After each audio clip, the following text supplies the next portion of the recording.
2 Shmuel chapter 14. Now Joab, the son of Zeruiah, perceived that the king's heart was toward Absalom. And Joab sent to Tekoa, and fetched thence a wise woman, and said to her, I pray thee, feign thyself to be a mourner, and put on mourning apparel, I pray thee, and anoint not thyself with oil, but be as a woman that hath a long time mourned for the dead, and go in to the king, and speak on this manner to him.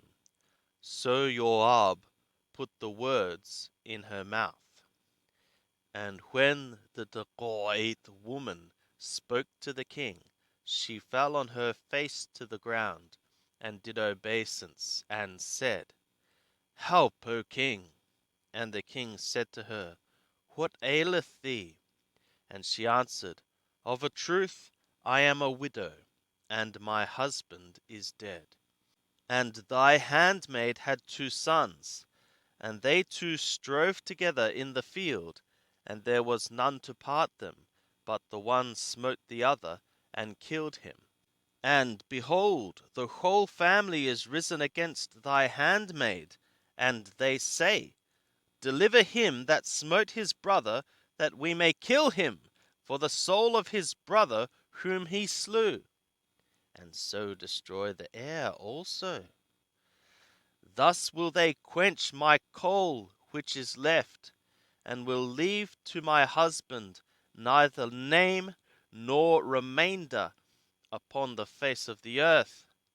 And the king said to the woman, Go to thy house, and I will give charge concerning thee. And the Tekoite woman said to the king, My lord, O king, the iniquity be on me, and on my father's house, and the king and his throne be guiltless. And the king said, Whosoever saith aught to thee, bring him to me, and he shall not touch thee any more. Then she said, I pray thee, let the king remember Yahweh thy God, that the avenger of blood destroy not any more, lest they destroy my son. And he said, As Yahweh liveth, there shall not one hair of thy son fall to the earth.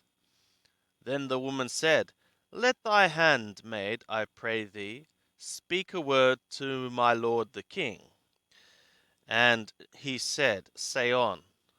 And the woman said, For what reason then hast thou devised such a thing against the people of God? For in speaking this word, the king is as one that is culpable, in that the king doth not fetch home again his banished one. For we must needs die, and are as water spilt on the ground, which cannot be gathered up again. Neither doth God take away a soul, but deviseth means that he that is banished should not be an outcast from him. Now therefore, seeing that I am come to speak this word to my lord the king, it is because the people have made me afraid. And thy handmaid said, I will now speak to the king. It may be that the king will perform the request of his servant. For the king will hear to deliver his servant out of the hand of the man that would destroy me and my son together out of the inheritance of God. Then thy handmaid said, Let, I pray thee, the word of my lord the king be comfortable. For as a messenger of God, so is my lord the king to discern good and bad, and Yahweh thy God be with thee. Then the king answered, and said to the woman, Hide not from me, I pray thee, aught that I shall ask thee. And the woman said, Let my lord the king now speak. And the king said, Is the hand of Joab with thee in all this? And the woman answered and said, As thy soul liveth, my lord the king, none can turn to the right hand or to the left from aught that my lord the king hath spoken. For thy servant Joab, he bade me, and he put all these words in the mouth of thy handmaid.